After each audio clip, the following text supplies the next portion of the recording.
I welcome Reb Simcha Raphael. Welcome to the Zoomagog. Hey, I'm so great to be here. But I get to ask the first question. How do you get that little circle when you're when I you can post? tell you all. So you're on an iOS device, so you made a little thing like that, right? But I can show you. Donna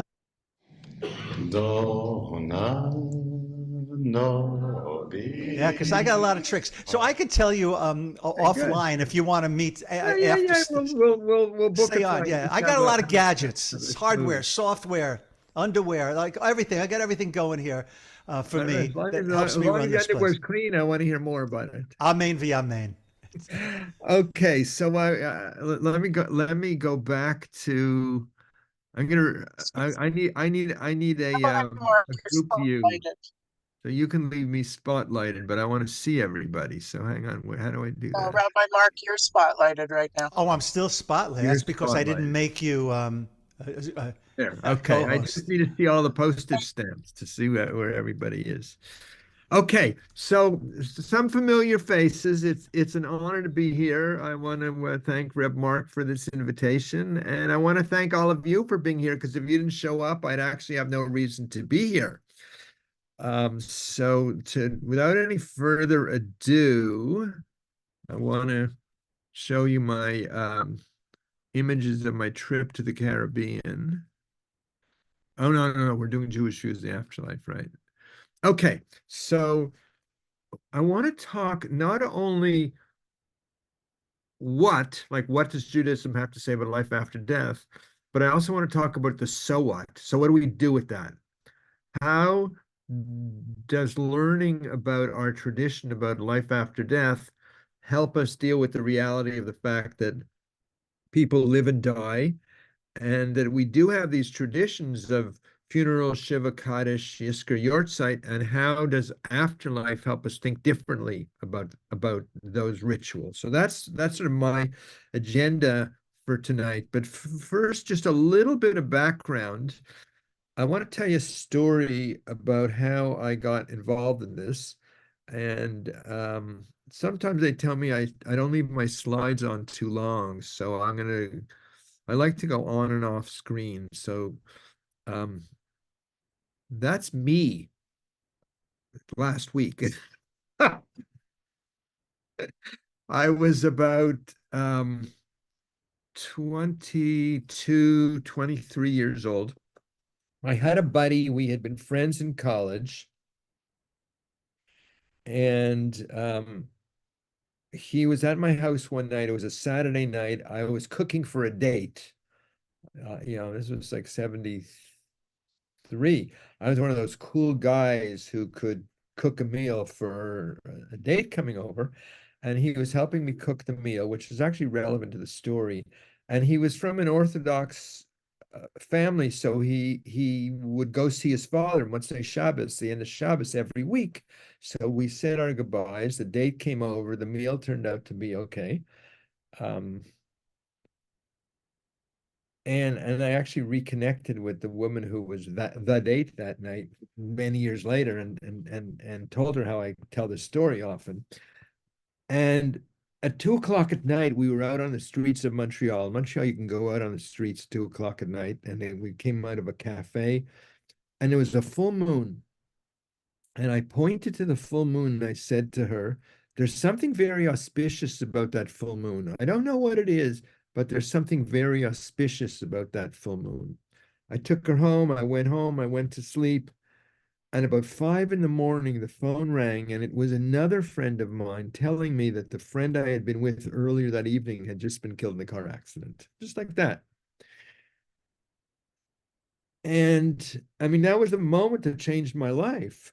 And if you would have said to me around that time, simply, you're going to spend many years talking to people about death and dying and afterlife and that, I would have said that, you know what, that's not my intention for my life. At that point, I wanted to go to graduate school and study yoga and psychology, right? Um, but very early on, I felt a sense of his presence during the funeral. We were in a place called Mount Pleasant Memorial Park. I promise you, there was absolutely nothing pleasant about burying a 22, 23-year-old kid in the dead of a Canadian winter.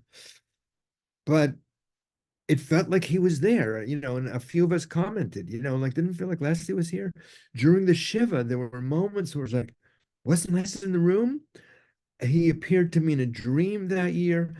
So I hadn't reflected before about afterlife, and it really evoked my curiosity about what is it about life after death. And I had an honors degree in religion, so I wasn't like Jewishly uneducated, but nobody could answer the question, what does Judaism have to say about life after death? There was almost nothing out there. And began to read a little bit, and there was some stuff on near-death experiences. Maurice Lamb has a chapter in his book, The Jewish Way in Death and Dying, called The Undiscovered Country, where he says topics like Gehenna and Gan Eden are too complex for this work. I wanted to strangle him. Eventually, Reb Zalman and I met, and Reb Zalman said, you want to do Afterlife? Go look here, here, here. And he sent me into the pre-modern Jewish world. And I wrote my doctoral dissertation. He was on my committee. Jewish Views of the Afterlife came out. This was like 20 years after this event. But I essentially wrote the book I would have wanted to read when I was 21 and 22, and my close friend was killed in a car accident. And the reason why I tell the food story is I came back to the house where I'd been living at the time in the middle of the Shiva, and it was leftovers from the food that he had helped me cook. And I was like, oh, is this energy in that? I mean, I remember it was like really this kind of like, I don't want to call it a mystical moment, but it was like a moment of mystical inquiry. And I have to say, when I finally got my PhD, I got a job working as a resident psychologist in a Jewish funeral home. And so before that, I knew a lot. I read a lot of books, but along the way, I learned a couple of things about companioning people. So that's a little bit about how I sort of got involved a little bit with this question about life after death. Let me go back here and share, and let me see. Oh, I know what. Now let's do a Brachim for Torah study. Okay, so unmute yourself. And let's all do this together. I like the cacophony of sounds. So, Reb Mark, if you can unmute everybody, or Dvora, unmute everybody. And on three, let's do it. 1, 2, 3. Baruch Baruch atah Adonai Adonai Eloheinu melech haolam Eloheinu melech asher kirshanu haolam, b'mitzvotav asher v'tzivanu kirshanu b'mitzvotav לעשות Torah. Torah. Majesty of time and space, thank you for this opportunity to soak in these holy words of Torah. And in your heart and mind, you could think of somebody you want to dedicate our learning to, because it's traditional to dedicate learning to neshamas on the other side. Let's see what's coming up next.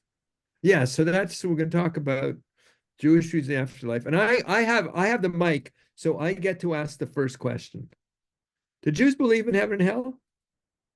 Do Jews actually believe in life after death? I'm just curious. Somebody comes up to you and says, hey, you can take all those cool classes with that Zoom rabbi over there. What does Judaism have to say about life after death? What do you tell them? Do Jews believe in life? Do Jews believe in life after death? That was the question. Are you addressing me? Well, no. You studied Kabbalah with Reb Zalman. You're disqualified. But actually, I have I have the group view, and if you look at the almost like confused faces, Mark, notice. I asked, do Jews believe in life after death? And people are not even sure what to say in answer to that. Mary Rita, you're acknowledging. So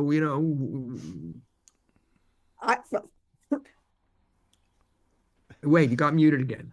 Okay, so while she's muted, I just want to help everyone a little bit by reframing your question. No, don't reframe. Let me reframe my question. Okay, fine. For a minute. There's an intention here. The Jews, but here, Mark, I'm sorry, I want to jam with you, but here's where I want to go with it.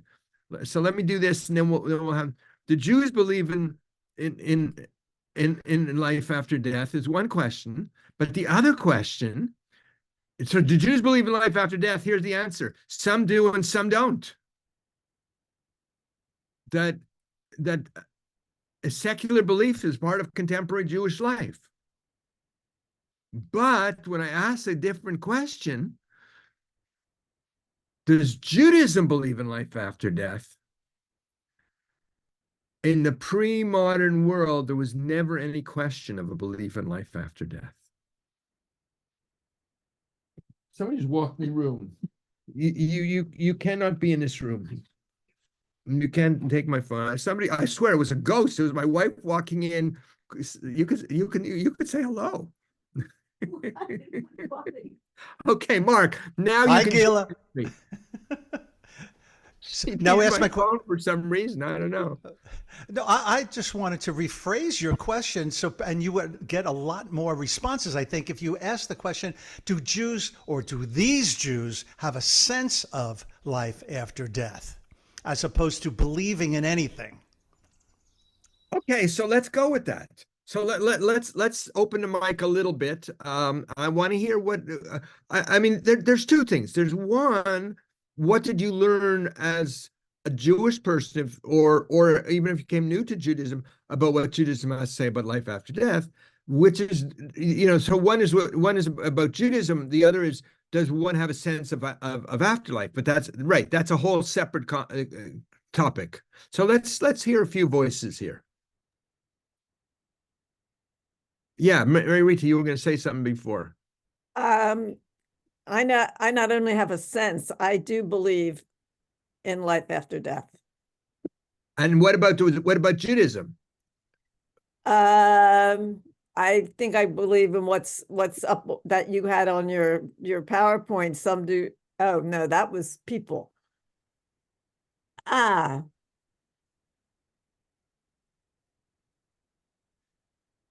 Did anybody learn anything about Jewish views of the afterlife before you started studying Kabbalah with some rabbi?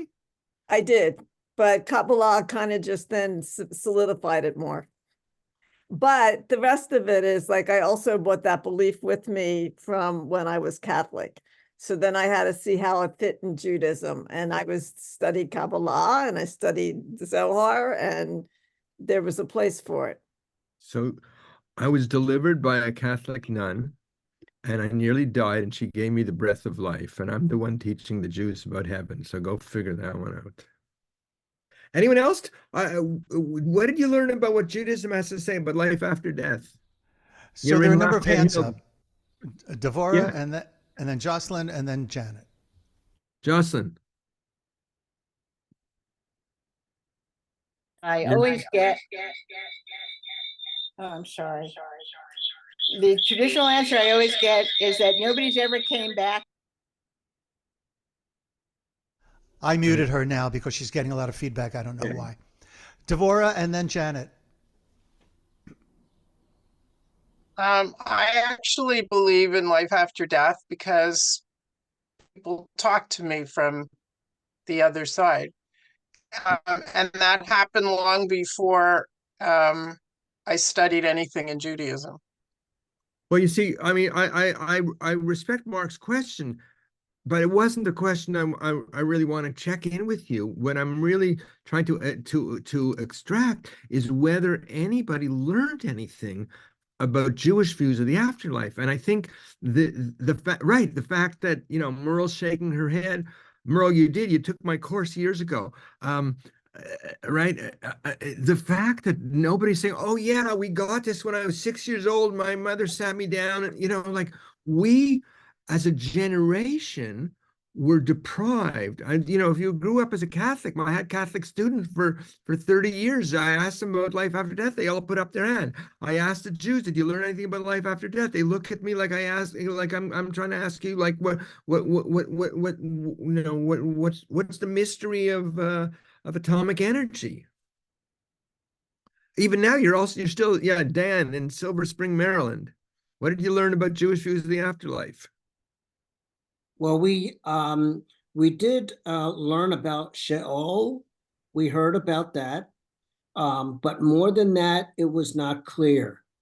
When we could never put it together into some sort of organized thing, but we did read something, I don't remember what it was, that referenced Sheol. So if you read Torah, Sheol appears in there. But there was always this very fuzzy Jewish sense that in the 20th, 21st century even, we did not get a download about afterlife. And so there I am, this 22-year-old kid. My friend has just died. He's in touch. I feel his presence, but there's no framework as a Jewish person to be able to understand. So Well, yeah. part of what we learned or were told was that it doesn't matter, Right. and that what's important is how we live our lives here in this world, but not from a reward and punishment point of view, that we would, if we did good here, we would sit at the right side of God, or heaven, or anything like that. It was more just, the words weren't used, but it's sort of a tikkun olam. Well, here, Mark, you want to read this for me, please? This is I put it in the scroll. This is almost like the paradigmatic Jewish teaching of the 20th century. Judaism celebrates life and the living. It dwells on life here rather than on the hereafter, as other religions do. Life is precious, the here and the now. Okay, I want to see everybody put up your hand if you were taught some variation on that. Right across the board, just about. Okay, so here's what I have to tell you. It's true, but it's only half true. That Judaism believes in life and the living is the truth. It's in this world we do mitzvot, and the goal, even at the time of Mashiach, messianic transformation, is not to enter a transcendent heavenly kingdom, but to create a world of mamlechet kohanim and goy kadosh, to be a kingdom of priests and a holy nation, and to divinize this world. But that doesn't mean the Jews don't believe in life after death. The two got confused and fused, and that's the modern point of view. That's not the traditional point of view. In the world of Isaac Bashevis Singer and the Hasidic masters, there was never any question. They didn't sit around and, I'm gonna sort of parody the, two old Jewish men, sitting around sitting around in Poland or Ukraine. Well, Moishele, do you believe in afterlife? I'm not so sure, Chaim. It didn't work that way. It was hardwired into the whole tradition. So how come we lost touch with it? Dan, you have your, how come we lost touch with it? Well, my question right before that is, what Judaism are you referring to? Are you referring to Eastern European, shtetl Hasidic Judaism, or rabbinic, Talmudic Judaism? Because I would venture to say that the Eastern European would continue what you said, of a belief, but the Western sophisticated or rabbinic Judaism would dismiss it. Well, if you're talking about rabbinic Judaism from Babylonia, it's different. But what it is it's modernity. It's the movement out of Eastern Europe to America, where they threw away the baby with the bathwater. That there was an attempt to, like, the Judaism it got planted in North America in the early 1900s was really Protestantized in a lot of ways, and was more homogenized. Or even the Reform Jews of Central Europe were already getting rid of afterlife. So the point I want to make is we lost touch with it, but I want to make sure we go back in time. I didn't see your publicity, Mark. Did you tell everybody we were going to time travel? No. Okay, so we're going to time travel. We're going to go back to the world of the Kabbalists and the world of the Hasidim, and we're going to interview them, and we're going to ask them what they have to say about life after death. And the interview is are the texts. The content of the interview are going to be some texts that we're going to learn. So I want actually, I think it's time for a story. Should I tell a story? I think it's time for a story. Let's see how I'm going to do this, because storytelling in front of a computer is not as good as storytelling in person. Okay, so this is my you're a storyteller, Mark. This is my afterlife story par excellence. Story told of Reb Elimelech of Lezhensk. Elimelech of Lezhensk was one of the early and great Hasidic masters, and he had a friend who was a Torah scholar. And one day his friend came up to him and said, "My time to leave the world is rapidly approaching. Can you do me a favor?" So Elimelech says, "Yeah, sure. What do you need?" He says, "I have a son who has not been educated in the ways of the Jewish people. Can you take care of my son and educate him?" So Elimelech says, "Sure, I will, but on one condition." "On one condition? What kind of condition do you make with a dying man?" He says, "I'll take care of your son on the condition that you come back and tell me what it's like on the other side." So they shake. It's a gentleman's agreement. And Reb Eli, so the man dies, and Elimelech does everything to take care of the son. Comes time to bar mitzvah, there were like two bands. He like really does this with full integrity. In this culture, if you're going to make you're going to educate a young bucher, you're going to do a shidduch, an arranged marriage. According to one text, he could choose whatever gender he wanted to, but he finds a nice woman. She had been to the orthodontist. She had a master's degree. It was a classy shidduch. Comes the afternoon of the wedding. The groom's family is there and the bride's family is there. And Elimelech, who is both the stand-in for the groom's late father and the officiating rabbi, was nowhere to be found. This was an embarrassment. The hors d'oeuvres were getting cold. The guests were getting kvetchy. It wasn't a good rabbinic afternoon. They wait an hour. They wait 2 hours. I find after 3 hours, took 3 hours, Elimelech shows up. He does the wedding. At the end of the wedding, they break the glass, and then when they break the glass, they cry out, "Here's your part. 1, 2, 3." They cry out. You're muted. Okay, a muted Mazel Tov isn't as good as the non-muted one, but I get the concept. And then Elimelech gets up to address the guests. He says, "I suppose you're wondering where I was. So let me tell you a story." So he proceeds to tell the guests the story of the original agreement he had made with the groom's late father. And he says, here, he had done his part of the bargain. Hang on, they're calling me from downstairs. It's not good. He had done his part of the bargain, and his his friend had not fulfilled his part of the bargain. So he says, "I'm going to sit." Okay. You cannot keep calling me when I'm in the middle of a damn story. So you see, it was hard. So Elimelech is telling the story. He says, he hadn't fulfilled his part of the bargain, so I was going to sit and wait until he could show up. And I hear, Elimelech, is that you? Chaim, what was it like?" He said, "The moment of death was absolutely painless. It was like taking hair out of milk. And I could see all the people standing around crying and shrine. And I said, 'Stop, I'm over here.' But they couldn't hear me. They couldn't see me. And I decided, you know what? I'm going to follow the procession out to the cemetery. And then after, I'm going to come back home. And first I see the Chevra Kadisha. And again, I try, hey, I'm over here. But nobody could see me. Nobody's listening. They're all so busy with all the details of the Chevra Kadisha, of the funeral.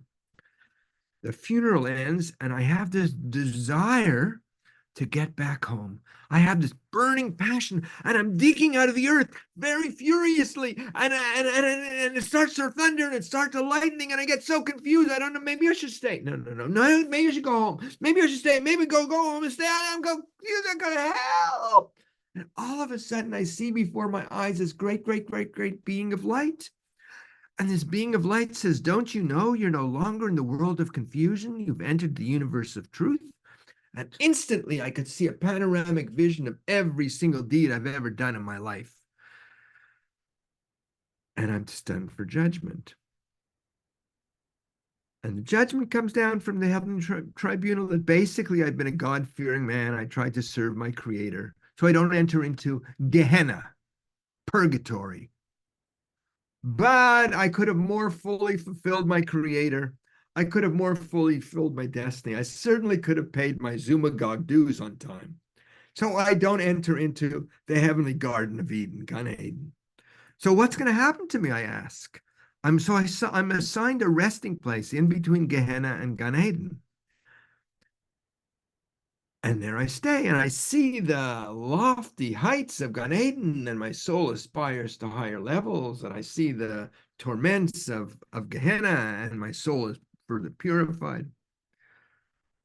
Now it says in our tradition that on Shabbat, all souls are released from Gehenna. The first Shabbos comes, I enter into Garden of Eden, and it was fantastic. It was blissful. It was sublime. Except when Shabbos was over and the messenger from the heavenly tribunal said, come on, you got to go back to your resting place in between Gehenna and Gan Eden. I got my rankles up, and I said, forget it. I studied Torah with Elimelech Obazhensk. I should be able to stay here. You go to the heavenly tribunal and you tell them I'm going to stay here in Gan Eden.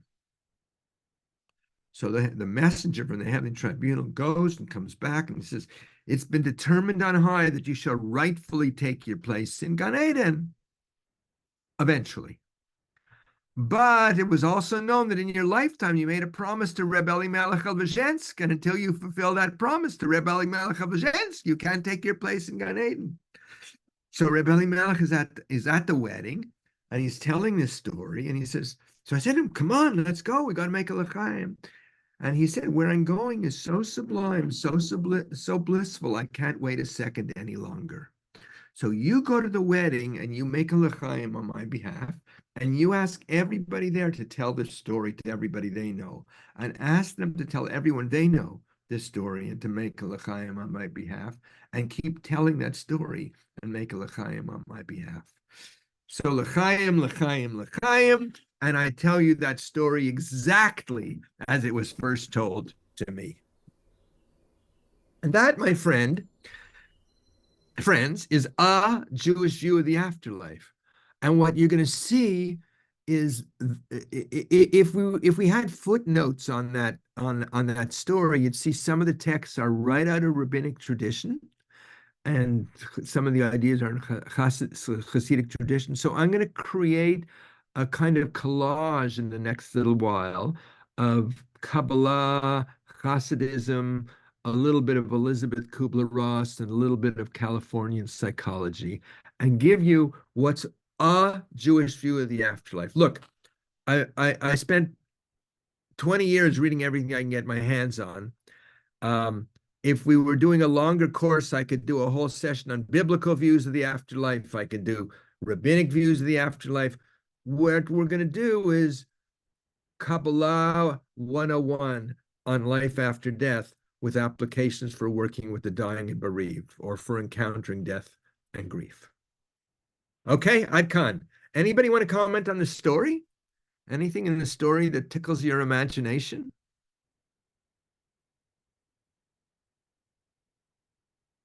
Well, I love that teaching story. That's a great teaching story, if I may say so myself. So here's, I see this guy put his hand up, and I realize it's me. Okay, so here's what I'm going forward now, okay? We did this piece a little bit on contemporary, like afterlife in the modern world. We lost touch with it. Now we're going back in time. The way we think about what it means to be alive determines how we think about what it means to have a life after death. The way we think about life and the meaning of life determines how we think about death. So let me open my, where is it? It's not opening. Okay, so we're back here. Okay. Let me I told you a Hasidic tale. So in the world of materialistic science, Simcha Freud, what's his name? Simcha Freud, he said, standing beside a dead body, human beings invented spirits and afterlife. Right? Freud was no big mystic. Stephen Hawking said consciousness is an epiphenomenon of the brain produced by the firing of neural synapses. So in that worldview, how is afterlife understood? Gornish mitnish, nothing. Right. If in the worldview of materialistic science, there is no such thing as life after death. And in the old world, not even the old world, in the older psychology model, if somebody has a sense of an apparition or some sense of feeling a presence, if somebody has died, they're hallucinating. Then, if you go into traditional Catholic theology, right? So we're born, according to Catholicism, we're born with original sin, and you need some penitence. Otherwise, if you go to hell, what does it look like? Unmute yourself and call it out. What's hell look like?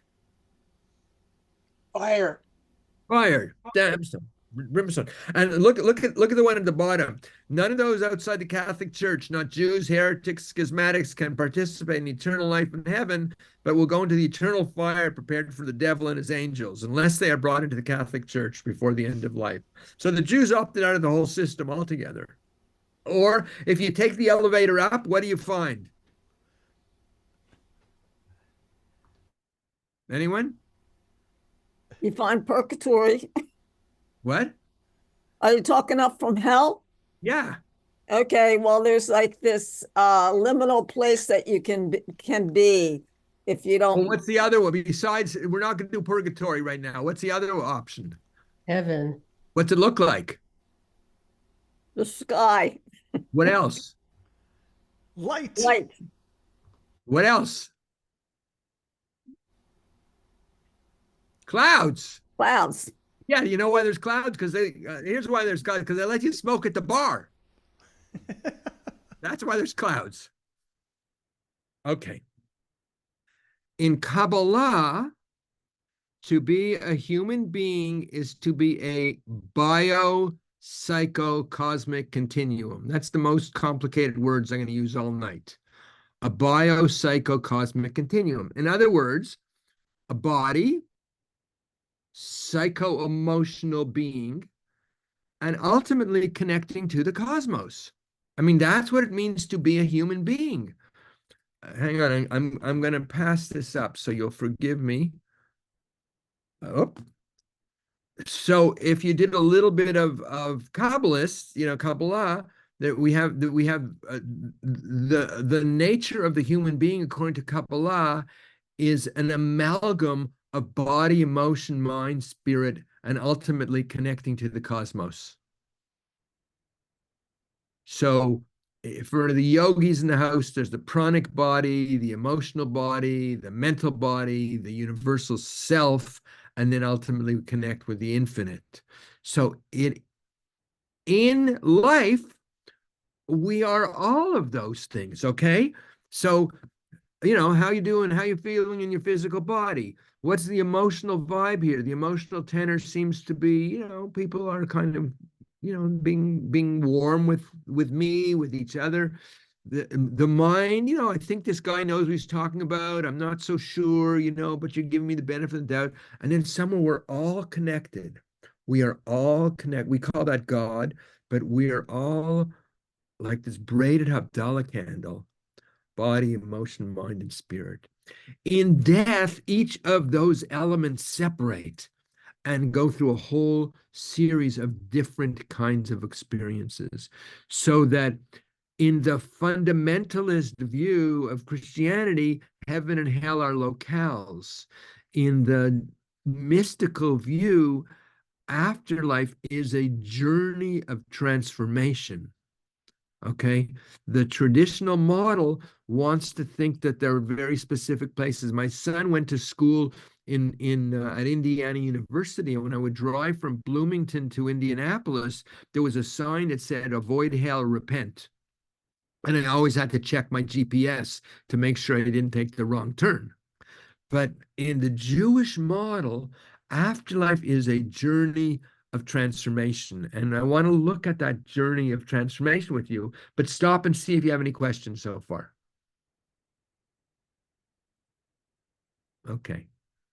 I'm going to give you some comments, some stuff to have questions on in a second. Okay, so where's, nope, stop the share because that's my desktop. We're here. And we got it's not as friendly as I want it to be, but it's working out. Okay. So here's the map, okay? This is the triptych of what we're doing tonight. Okay?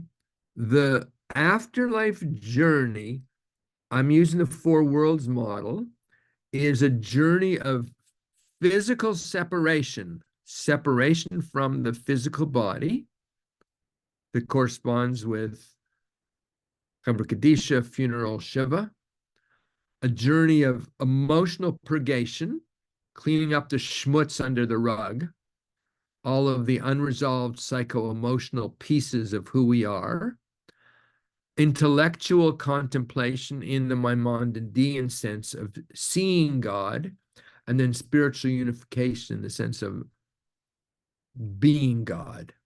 So what we're going to do now is look at how body, emotion, mind, and spirit are transformed as one goes through the afterlife journey. So this, my chart goes from the bottom on up. And we're going to do texts on this. There's something called Chibut HaKever, there's Gehenna, there's Gan Eden, and there's Tror HaChaim. So even though they taught you about Sheol, Dan, and they never put it all together, if you spend 20 years reading afterlife texts like I did, what you do is you see there's an inherent framework throughout history of a four, sometimes five-fold process of going through the afterlife journey of transformation. You still with me? Did I lose any of you in the afterlife yet? Okay. I'm going forward. We're gonna come back to that chart a couple of times. Anybody want to comment so far? I want to make sure we're on this journey together. So the journey is that the text will tell us what happens to the soul, if you will, or the different aspects of the soul at each stage of the journey.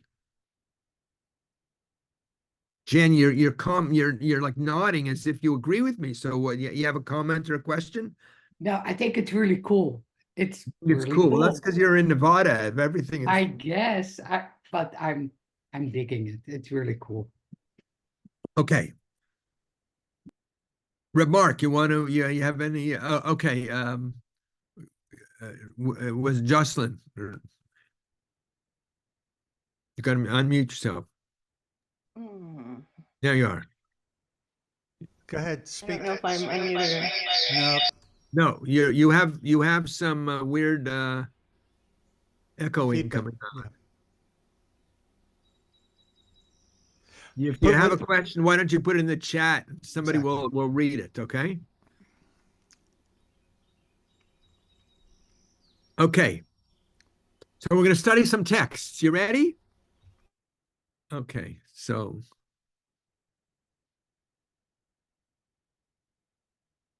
here we are. We're back here. Okay. So Chibut HaKever. Mark, could you read this? Rabbi Yehuda said, "For 7 days the soul goes to and fro, from the house to the grave, from the grave to the house, mourning for the body." Oh my God, they never taught me that in Hebrew school. For 7 days. Oh, what did that correspond with? The soul goes from the house to the grave, from the grave to the house, mourning for the body. Okay, take a quick look. This is my favorite graphic of everything here. I love this one. Okay, that in Chibut HaKever, remember in the story? In the story, do I go, do I stay, do I go, do I stay, do I go, do I stay? That is representative of this Chibut HaKever, the pangs of the grave, or I call it the winnowing of the nefesh. It's like giving up our final earthly attachments before we can move on. You know how some people go through life's disappointments. There's disappointments in life, and some people are able to mourn them and shake it off and then go forward. And other people go through life's disappointments and go through life bitching and moaning all the time. It may be that some souls are able to get out of here more cleanly. It may be that some people feel more complete and resolute or resolve with their life, and others seem to stick around for a while.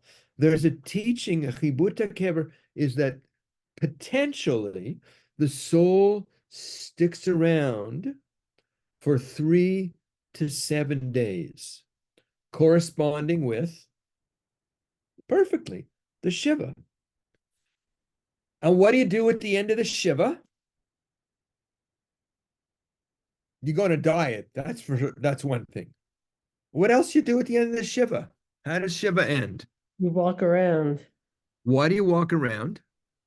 You join the world again, I guess. Right? I've taken this time at a time, and now I'm going to return back to life. But there's also a sense that, again, they didn't teach us that it's as if to say to the soul, we can now walk you this far, and now you have to go the rest of the way on your own. So, Reb Mark, this is B'Shem Omra, my wife, when she sat Shiva for her father, it was Parshat Vayechi. It was the Torah portion of Jacob's death, and where it says Jacob is gathered to his ancestors. So before we were going to walk her around the block, she said, "Who are the ancestors to whom my father is being gathered?" And so we named some people in our community who had died, and her father's first cousin was there, and he named their mutual grandmother. And so all of a sudden there became this other oilam, this other world of beings. And then we walked her around the block, walking him around the block, as if to say, now you're ready to go into this other world. So she uses that all the time to end Shiva. Who are the people to whom your loved one is being gathered? So, it's the third day of Shiva. You couldn't have another cold cut if they gave it to you intravenously. You just couldn't.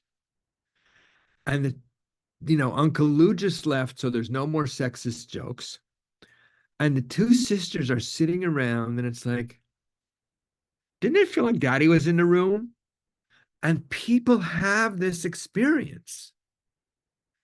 And Reb Mark asked that question, how do people feel about afterlife? People have that experience, but now I'm giving you, there's a Jewish framework around it. There's a Jewish frame. If people come to me and say, I had a dream of my father last night. I'm in the middle of sitting Shiva. I'll say, yeah, well, we have a sense in our tradition that the soul stays around and can be in communication. And we have a whole tradition about the deceased appearing through dreams. So we have these teachings. We just have to reclaim them. I feel like my work is spiritual archaeology. The work I've done with Jewish views of the afterlife is spiritual archaeology because the stuff is there. Where I'm looking on my screen, who was it? Dan is still here? Dan? Yeah, you asked, what is this Ashkenazi, Sephardi, Eastern Europe? I did this talk in Montreal, and most of the women in the room, it was Spanish and Portuguese synagogue, which has Sephardic roots, and most of the women in the room were like Iraqi and Iranian emigres, and I asked them what they learned about afterlife, and they knew the whole thing. They had learned this. So Sephardic culture in its original roots, as it sort of in the Mediterranean basin, kept this stuff alive, and it was there. So it's weird. I have to keep going back to my original one for some reason. Whatever. I don't have to. You don't need to hear my kvetch about my computer right now. Okay. So Shiva is an ancient soul guiding ritual. On one hand, it's a very efficacious bereavement ritual, but the purpose of Shiva is also at a spiritual level to help the soul go on its journey. This is a drawing somebody did based on his teaching, where the soul goes back and forth from its home to its grave. In other words, it goes to places of familiarity. So I don't know how it works. I can't guarantee I understand it. I'm not a seer. Some people are seers, but I know that there's some transitional time in between the moment of death and those early periods. Sometimes it's longer. I was in, where's Newt Gingrich from? Where's my Georgia? Newt Gingrich was from Decatur. Decatur. No, he wasn't from Decatur. No? There was somewhere else in Maryland. But I was lecturing there, and some woman said, my sister was murdered, and she was hanging around the living room of our house for an entire year. And I had to be treated for a bereavement psychosis because nobody believed me that I was seeing her. And then at a certain point, she just said, now I got to reincarnate. Now I have to go. So particularly if there's a traumatic death, it may be that the soul sticks around for a little while. Again, I had an experience counseling somebody in my office in Mount Airy. The woman's husband died by suicide, and she reported how he was hanging around her bedroom window in their house. And as she's telling me this, and I remember it was like a December afternoon, so it was like 5 o'clock. It was already dark, and winter was setting in. We both feel a sense of him hanging around the window, and I'm in my office. And she's able to say to him, you have to go now. I'm not yet ready to forgive you, but you have to go now. And he didn't hang around her window anymore. And later when I did other work with her, I said, what was difficult? She realized that saying goodbye to him meant that she had to deal with the fact that she was single again, that she didn't have the kid that she thought she was going to. She was still, relatively younger and that. So people sometimes have these experiences. Yeah, Rick, Elizabeth, comment, question? No, I've just been listening to all that and had the experience of engaging with a friend who committed suicide, and at a later time talking with her. Yeah, I mean, again, we have these experiences, and like I felt a sense of my friend's presence, and it's good to know that Jews have something to say about the topic. It's good to know.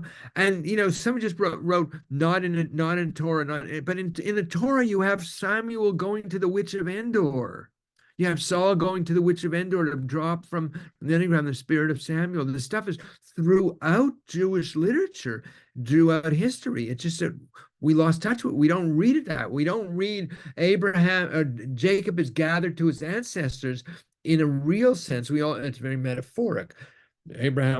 Jacob was gathered to his ancestors, continue services on page 472. We sort of do it very platitudinously. We don't really have this other lens because we have been pickled in the brine of rationalism. Scientific materialism and rationalism is in our DNA.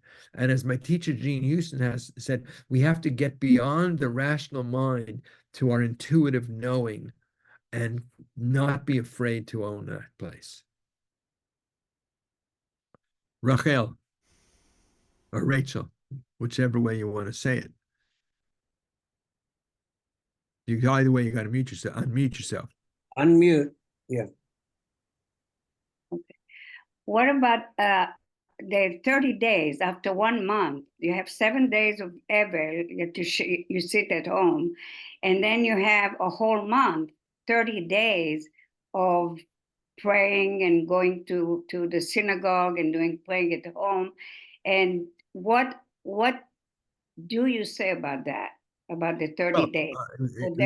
What I discovered, which I do when I do a Shloshim ritual.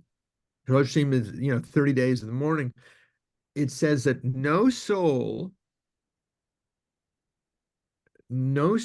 enters Gan Eden, the heavenly Garden of Eden, before 30 days, because there's not a soul that doesn't have some impurities that need to be cleaned out. So, one of the ways I would teach about Shloshim is that what they do at Shloshim, or later, you'll see it actually in a text I'm gonna do. The angels come and they take off the garment that you had while you were in this world, and they put on another garment. There's something demata and demala, like your lower and your higher garment is made of the celestial deeds of the mitzvot that you did in this lifetime.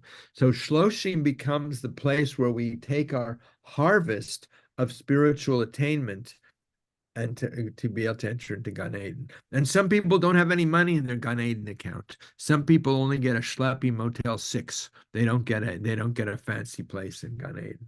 But let me go. But I haven't even gone through Gehenna. I have to go through Gehenna and get out of there, or I'm never going to get invited back. So let's keep going.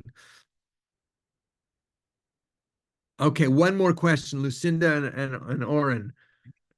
Yeah, I just wanted to mention that. So my father died when he was fairly young, age 61, in a car accident.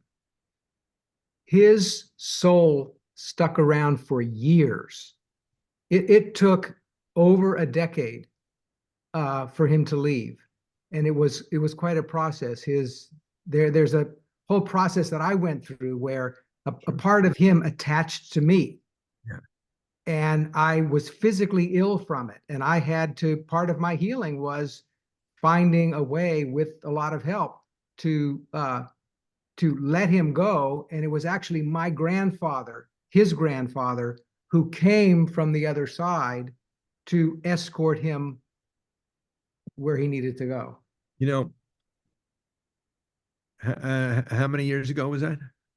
Well, this would have been 25 years ago. So we knew very little, in the mainstream, we knew very little about spirit attachments, and we knew very little about ancestral healing. And the work of ancestral healing is coming into vogue. And I it's almost like we need to train rabbis to be able to do this work. Or at the very least, you need a good psychic to be able to refer to. Right. Because there are people who I know say, call so-and-so, she can work on spirit attachment and that. So right. I have bioenergetic healers that help me with it. Yeah, right. Yes. Well, this stuff is palpable. It's not just intellectual concepts.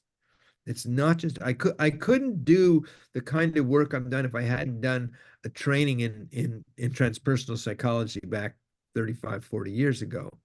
It was really taking that and Reb Zalman's teaching about afterlife, and then I worked in the Jewish funeral home for a while, so I was able to take this work in back out into the world, and I'm very grateful for that. Okay, but let's do some more study. Let's do some more text.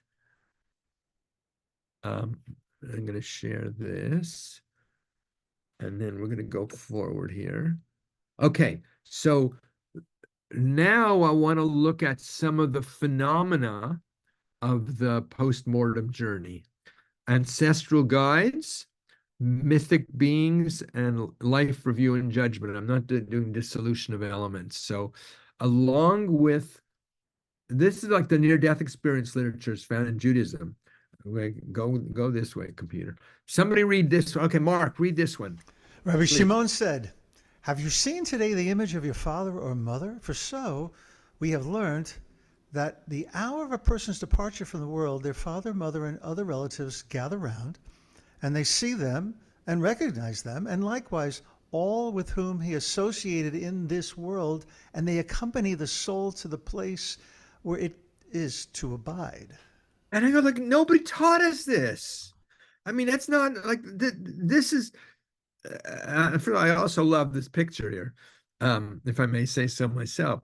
But the near-death experience literature is exactly that.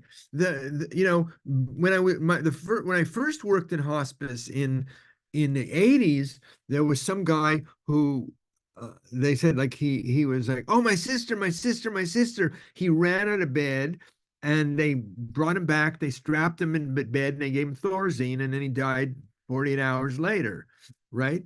I mean, Merle, I'm sure you were teaching your students to be much more attentive to those kind of visionary phenomena on the deathbed. The hospice nurses know that 100%. When people start mumbling or talking about some loved one, and that there's been movies out about that. And it's right there. So here's what I want to say. When people have the near-death experience where they're pronounced clinically dead and later resuscitated, and they report they saw a mother, father, a grandparent. Today, there's more medical technology for resuscitation than at any other point in human history. But how did the rabbis of 12th century Guadalajara, Spain know this stuff? You know, they weren't reading Raymond Moody, or they weren't reading, what's his name? There's another guy who wrote a book about heaven. You know, there's all this near-death experience literature out there today. But the rabbis of the Zohar were visionary rabbis. They saw this stuff. At the hour of man's death, his mother, father gather around him, and they accompany his soul to the place where it is to abide. And now we could stop for the next hour, and I could take some more stories of people, but we're not going to. Okay, so I wanna keep going.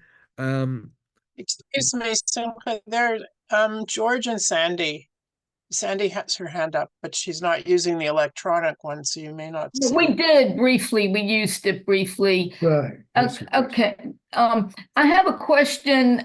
You were saying this person was buried in a dress, but then what happened is the angels came and put her in another dress. According to your story, then there's two dresses, the one she's buried in and the person that rises or leaves the, you know, her body, because it can't be that the angels put her in another dress. If somebody saw her a few weeks after she died, that her burial dress is gone and she's wearing something else.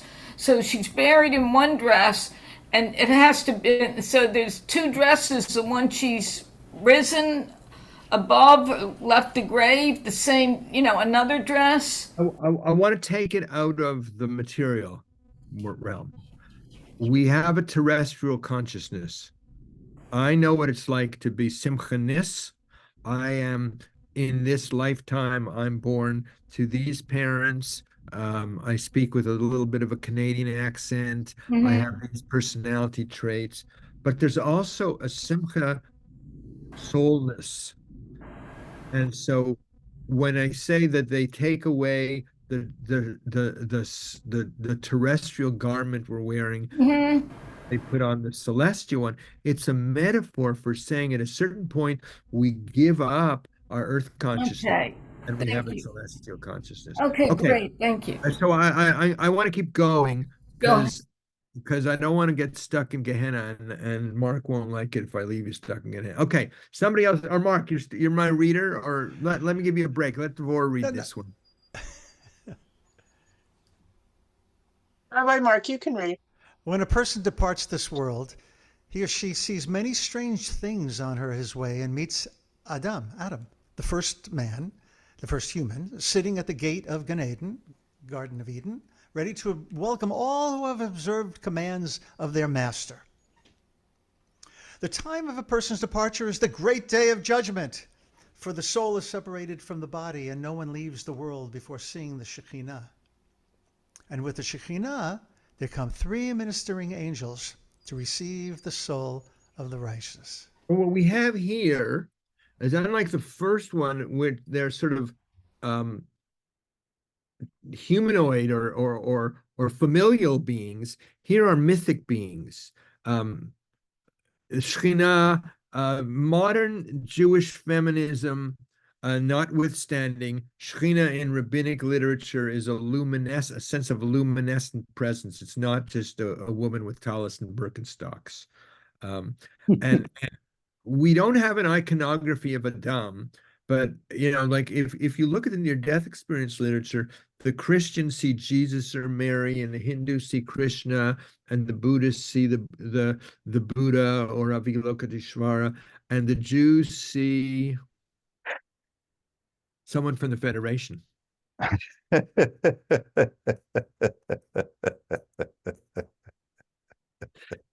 We don't have a good visual iconography. So listen to this story. I had an uncle who was of the vintage that he ran away from the Tsar's army and came to America. He came to Canada, and he was rabidly anti-religious. One time I wanted to make Havdalah in his house, and he literally was going to throw me out. I said, okay, well, put out the candle, relax. Another time he said, I nearly died, and the Rabban Gamliel came and said, Yoine, it's not your time. Who shows up for him? He nearly died. He had a near-death experience, I guess. And who shows up for him is Rabbi Gamliel from his Talmudic youth in the yeshiva.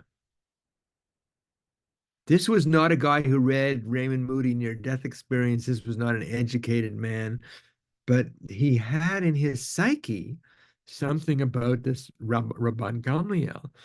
So it seems to be that there are these archetypal guides that can be available to us, and they may get colored by our own cultural imagination. So who's showing up for kids in near-death experience literature? The young Yoda. Yoda's a multi-dimensional and interdimensional being. So I don't know how this works, but the implications of this for working with people who are dying is to say, you know what? There's going to be help for you on the other side.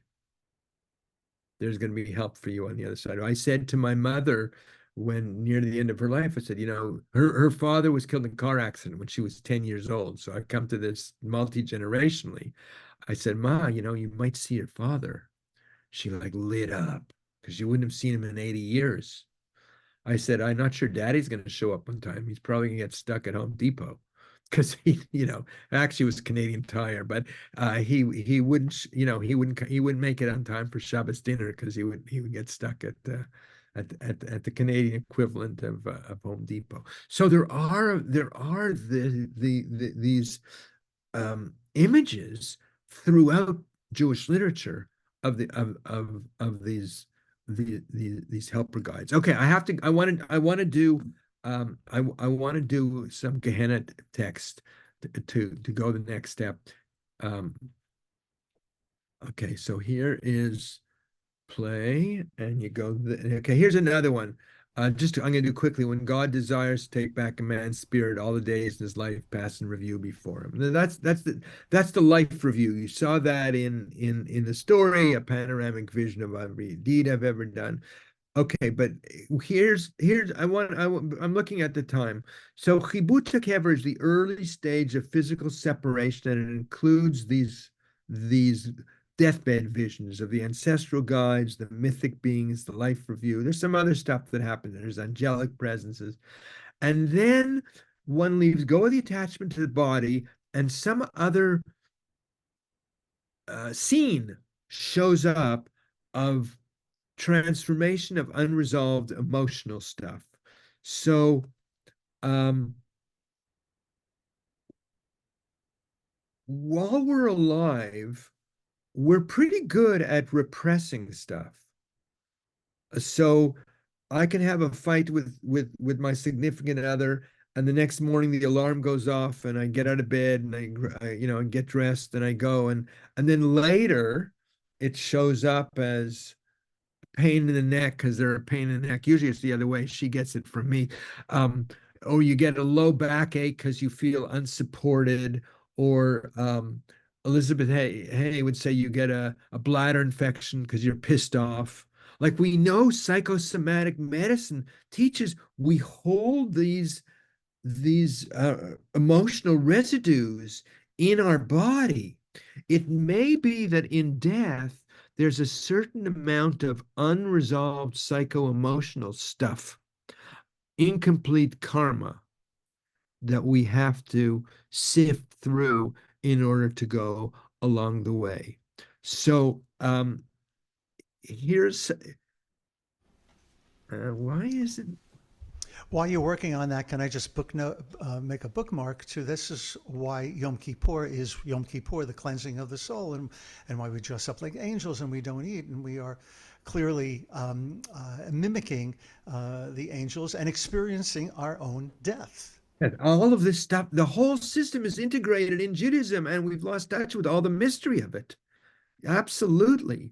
Okay, Mark, you were a little Shakespearean before, so this one is not from Zohar. This one is the Jewish Dante material. Ketzad din hakever. Please read this one. There are 5 kinds of punishments in Gehenna, and Isaiah saw them all. He entered the second compartment, and he saw 2 men hanging by their tongues. And he said, "O you who unveils the hidden, reveal to me the secret of this." And he answered, "These are the men who slandered. Therefore, they are thus punished." He entered the third compartment, and he saw there men hanging by their organs. He said, I've never seen this text. He said, "O you who unveils the hidden, reveal to me the secret of this." And he answered, "These are the men who neglected their own wives and committed adultery with the daughters of Israel." Okay, so if you have an uncle who's dying in hospice, don't go read this text. But it's very good pedagogically. I'll go off camera. I'll go off the screen in a second. Teachings on heaven and hell in religious literature are not literal. Like I said, the fundamentalists want you to think they're literal. They're symbolic. They're symbolic of states of mind. And this is a genre of literature called midah keneged midah. The punishment fits the crime. So you sin from your tongue. You sin. You sin through slander. You hang from your tongue. You sin through sexual impropriety. You hang from your. So, what would it be to imagine a post-mortem experience where you have what they call in the 12-step program a fearless moral inventory, where you have to look at yourself in the mirror unadorned and undefensive, and you could see your life story and all of the times you might have shot from the lip and were verbally abusive to people you loved. It might feel like hanging from the tongue. What would it be to look in the mirror and see the times you might have acted with impropriety in your intimate relationships and hurt people you loved? It might feel like hanging from. So suddenly what Gehenna is a chance to have an honest self encounter where we can do the work of tshuva that we haven't completely done with ourselves. Now, here's the critique of Simcha's talk. I do a whole talk. I think it's a great talk. I'm so proud of myself. And someone says, well, where's God in all of this? And, I psychologize this more, but all of this is in relationship to a divinity. At least if you're in a theistic mode, that's how it's happening. If you're not, it's happening the way I describe it. I'm more of a monist than a theist, but I'm going to have to do tshuva on that when I die. Can I address what you just said Please. in relationship to this week's parsha, B'chukoktai? Im telchu b'chukotai, if you follow my unable to make sense of kinds of instructions, v'hamitzvot tishmeru, and the mitzvot that you can understand, and the ones that make sense, and if you follow these, it all leads to a system of if and then, so that there's a karmic bill that comes due in the blessings and curses in this week's parsha, right? And if you fail to do so and so, then the earth is going to be destroyed on our account. There is a yin and yang that is going on here. That's very much, and that text is very powerful, much more than a metaphor. For me, it's very real. Right. So, and then Gehenna, to go back here, Gehenna corresponds with Kaddish. They say that our saying Kaddish on behalf of somebody who has died has the spiritual efficacy to transform their experiences in Gehenna, which, when you think of it, is like, what the F? How do we have the ability to first of all, not everybody says Kaddish, and not everybody has a child, right? I mean, it's based on a midrash where Rabbi Akiva sees this lost person, and he says, what's going on? He said, my son never learned how to say Kaddish. So Rabbi Akiva finds the son, teaches him how to say Kaddish, and he goes. He's able to go. But I want to do... but what you didn't say is where Rabbi Akiva meets that man. In a cemetery. He meets the soul of that man. Well, that's a little bit of Kibbutz Kever and Gehenna together. There you go. Okay, so here is actually, let me do it with Rumi poem. Here's a guy comes to shul the first time. Let's see, this is called Simcha's Kaddish Gehenna rap. Okay, guy comes to shul first time. Yit kadal v'yit. Damn it, you son of a b! You didn't leave a life insurance policy. You liked your work more than your kids. And now I have to say these stupid words that don't even say anything about death. And the response comes back from the soul on the other side and says, and you were a pain that took us. You were a hard kid to raise. You didn't make my life easy. You were always so busy with your friends. You never had time for your family, so don't give me a hard time. It's 2 months, it's 3 months, you know what, Daddy? I didn't know who you were. I had no idea who you were. And the response comes back on the other side and says, guess what? I didn't know who I was either. What did I know? They taught me how to make a living. Now, since I've died a few months, I've had a chance to think about these things, and I'm getting to realize that I didn't know myself. That's the beginning of getting to know myself. It's 5 months, it's 6 months. It's not exactly on a timeline, but it's a process. You know what, that today, I realized I never heard you say I love you. I never heard you say I love you. And the response comes back and says, of course I loved you. I never heard it myself, but of course I loved you. And I have a lot of regret that I didn't say that more often to you. I didn't say it at all. It's 8 months, it's 9 months. You know what, Daddy, today I really miss you. Today, it's just coming in very strongly how I miss you. And the response comes back and says, look, I missed you a lot. I missed you. I made a lot of mistakes. And I hope you can find a place in your heart to forgive me. and it's the last day of St. Kaddish, and we need a better way to end it. Gadol, because you know what, that today I want to say, I love you and I forgive you. I love you and I forgive you. And the response comes down and says, look, take what I gave you and make the best of it and let go of the rest. And I bless you on your journey. And is that redeeming the soul from Gehenna? I don't know, but it sure as hell makes sense. I think the take home on Gehenna teachings and Kaddish is that we have like the interaction between the living and the dead continues after death. The Western model is dead. There's a wall. There's no continuity of connection or consciousness. But the spiritual model, cross-culturally, is that there's some ongoing process that continues. It may have taken in your case, or it may have taken 30 years, but there was some process of transformation. And so it didn't happen in a year for you. It happened over, and you needed a whole team to be able to do that. But I think that's the take home on that. Okay, I got to take you through. I got to take you through Gehenna, through Gan Eden and Sror HaChaim quickly. But here's the story. If you had a wonderful collection of midrashim called Legends of the Jews, by Ginsburg. The last volume, the early JPS edition is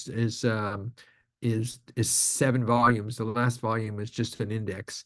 The newer version that David Stern did is 2 volumes, but it has a large index. If you looked at the index of Legends of the Jews under hell, as opposed to heaven, there's 3 times as much material on hell than there is on heaven. Why is that? Because the rabbis were ethicists. They were not metaphysicians predominantly. Their task was to provide guidelines for living a spiritual life after the temple was destroyed and for living a decent human life. So they actually, so in me saying I'm going to rush through now, finish off Gehenna and Gan Eden and Sror HaChaim, I'm being consistent with Jewish tradition. I mean, part of it is also because it's easier to psychologize the earlier stuff, which is what I'm, what I'm trained to do. The other stuff is a little more transcendent. It's a little harder to make psycho-emotional sense of. So we're gonna do the last couple of texts now. Okay, so let me go back to our triptych. Remember when we used to go to AAA and get a triptych? So this is the triptych, right? So Gehenna, eventually it clears out, and this is where it says the soul. Well, actually, we're going to read that text right now, where they take away your terrestrial garment and put on your celestial garment, and you go here from your individual personality to, if you will, your multi lifetime soul. Okay, Reb Mark, please. Gan Eden, the Garden of Eden, has 2 gates of carbuncle, and 60 myriads of ministering angels keep watch. Each of these angels shine like the radiance of the heavens. When the righteous person approaches, angels remove from them clothes in which they've been buried, and clothe them with 8 robes of the clouds of glory, and place upon their head 2 crowns, one of precious stones and pearls, and the other of gold. And they place 8 myrtles in their hand and praise them. And they lead them to a place full of waters, surrounded by 800 species of roses and myrtles. I think operating out of linear rational consciousness, we can't quite get this. I'd almost like to read this text on mushrooms. Let's see what it says. Right, but this is a terrestrial, this is a celestial vision of the heavenly Garden of Eden, and they say that in the heavenly Garden of Eden, we experience what we have accrued. So how much money do you have in your Gan Eden bank account? Are you going to have a Motel 6 or a Best Western? Or if you're a Kabbalist, you get a Best Western or an apartment that you can use it. Boo. You can use it, or an apartment in the French Riviera. And they say that there's soul groupings. So like the Hadassah ladies are all together and certain familial patterns. So then we meet somebody and it's like, I know you. I'm just meeting you now, but I know you because we have these karmic relationships that are really that transcend lifetimes. And so Gan Eden, I'm gonna keep going with this. Gan Eden corresponds with Yortzeit. And Isaac Luria said, reciting Kaddish prayers at the time of the Yortzeit, the anniversary of a death, elevates the soul every year to a higher sphere in the heavenly Garden of Eden. So the Hasidim go, Dinashama Zalhaban and Aliyah, and they make a L'chaim. May the soul ascend higher and higher. Again, as if to say that we have the ability to elevate the soul, to interact with the soul. Okay, I'm going to come in for a landing so we have some time for some more conversation as long as we have some time. In some places, Gan Eden is the end of the journey. In some places, the text describe Gan Eden and the goal is for the soul to enter into Gan Eden. But the rabbis did not have to standardize belief. They had to standardize practice. They had to know that the community in Babylonia and Palestine and later in the south of Spain were lighting Shabbos candles according to the setting of the sun, or reading the book of Esther according to the cycles of the moon in consonance with each other. But if this one believed that there was Gan Eden and that was the end, and another believed that something called Sror HaChaim, the source of life, the bundle of life, was the end of the journey. So that was okay. So then we have this other part here, Sror HaChaim, the source of life, spiritual unification, where the soul enters, in Aramaic, it's Gufa de Malka, the body of the king. So there's this mystical union kind of texts. Okay, so Mark, please remark. In the same way as the soul has to be clothed in a bodily garment in order to exist in this world, so is she given an ethereal, supernal garment to exist in the other world, and to be able to gaze at the effulgence of life radiating from that holy celestial abode, the source of life. In other words, mission control for souls. So Sror HaChaim becomes the place you go back to. And again, after the 12th century, Gilgul, reincarnation is part of the whole journey. And when we say Yisker, there's a sense of now we invite the souls to be intercessors for us. In the early part of the journey, we help the soul on their journey going through, during the Shiva phase, during the Kaddish phase, we help the soul move along. In the higher realms, the soul is accessible to us to guide us on our journey. And that's sort of like the guardian angel and that. So we have a whole tradition. This is going to the graveside of Isaac Luria, the Ari, or this is going to this one is at Reb Nachman's tomb. This one is Rachel's tomb. We have these prayers for intercession at the graves of the Rebbes. Fiddler on the Roof is an intercessory story. She comes from the other side. I'm gonna come back to this. Well, let me leave it on. Okay, so to end, wait, I want to end with this one. So between this world and the world beyond is a window and not a wall. That's my summary of the past hour and a half. Between this world and the world beyond is a window and not a wall. So here is Simcha Raphael, Jewish Views of the Afterlife 101 in one chart. Life is only one half of the cycle of existence. From birth through to death is only one half of the cycle of existence. There's youth, maturity and old age, though we know that some people die before they reach old age, and some people reach old age and bypass maturity. Then there's this transformative process between death and rebirth of the deathbed visions of the life review, the familial beings, the mythic guides, the separation from the body, the emotional purgation, Gehenna, clearing up the schmutz under the rug, the heavenly bliss, and then there's returning to the source. And we have texts, we didn't do any text of in-womb preparation. So this is a different way of thinking about life and death. And if we held that, we would deal differently with grief and loss, because between this world and the world beyond is a window and not a wall. And I want to leave you with that, my friends, in conclusion. Let's give Reb Simcha a hearty Moshe thanks.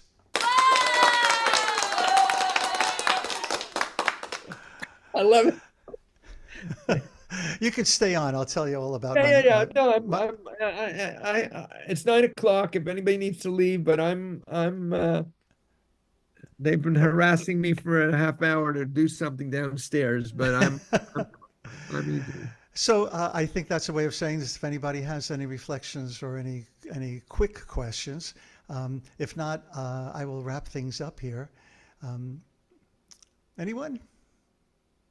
Okay, let me go back and do one more thing. Okay, Dan does have his hand up. Okay. And if you knew Dan the way I knew Dan. So here's my my newest book, Musings with the Angel of Death, Poems of Love, Life, and Longing.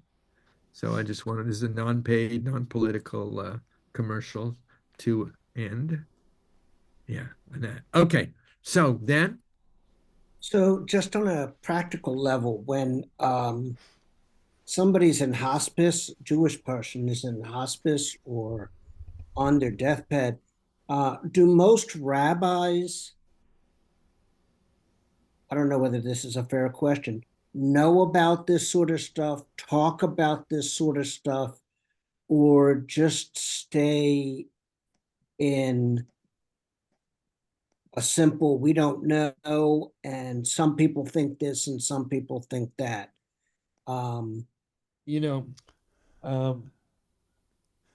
Years ago, I remember I asked a question, so did you learn anything about Jewish views of the afterlife? And this person said, yeah, here's what I learned.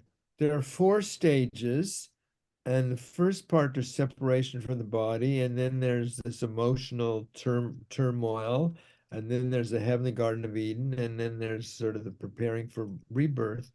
And I said, where did you learn that? And they said, from my rabbi. Who is your rabbi? And they mentioned her name. And I said, yes, she was a student of mine in my class. So I feel very blessed in some ways that I think I've lightly shifted the baseline of Jewish beliefs about life after death. There's still a long way to go. Most rabbis don't have in their toolkit. How am I going to get this up? If I can't, I might have to. You might have to see my messy. Hang on. If I go to settings, I go to background. I guess part of the same question is in seminary, whether it's Reform, Conservative, Recon, or whatever. You see my, just for a second, I'm going to show you. So may the angels carry you, Jewish prayers and meditations for the deathbed. Let's see, let's have a little out now. I'm going to go back to where we were. That's a better view. That's my death and dying library. So I think it's changing slowly. I think there's a long way to go. I mean, the number of rabbis I meet who didn't even get a course on death and dying in rabbinical school, but then the younger rabbis are all doing pastoral care. I think there's much more of an awareness of this. I'm not the only one who's written a book on afterlife. There's more and more stuff coming out there. I think um I've done, and I have a half a dozen books on Jewish death traditions. Uh, I think I've done a good job in my work of, if I may say so myself, of integrating the spiritual, the textual, and the psychological. I'm not sure that's completely out there. There's still a long way to go. But I want to say this, working towards coming in for landing. I'm gonna step back. In 1900, Sigmund Freud wrote The Interpretation of Dreams, and he understood that to be a book for the new century, and it really launches a kind of cultural transformation of attitude towards human sexuality. And Lord knows we still have a long way to go. In 1969, Elizabeth Kubler-Ross writes on death and dying, and that really launches cultural transformation of attitude towards death and dying. So in some sense, we're still in the very early stages of a broader cultural transformation of attitudes towards dying and death. There is more Chevra Kadisha, so the organizations like Kavod V'Nichum are doing that kind of work, and more recently the Ben Zakkai Institute, that there is green burial and much more of an emphasis on do-it-yourself burial that's going on in the Jewish community. There's psychedelic work on the bedside. There's more, working with psilocybin and that kind of work. There's hospice. There's doula training. So there's this broader cultural transformation of which my work is a small vignette of all of that. But I think the Buddhist stuff about afterlife. By the way, I'm doing a program. If anybody's interested, send me your email on afterlife and the journey of soul in Kabbalah and Tibetan Buddhism. I'm doing a whole weekend workshop at a retreat center in the Catskills in August. So to answer your question, I think a little bit at a time, but it's still a long way to go. And Dan, ask me when we have time alone. Yeah, so if anybody want to be on my mailing list, just ask Reb Mark to forward your address to me.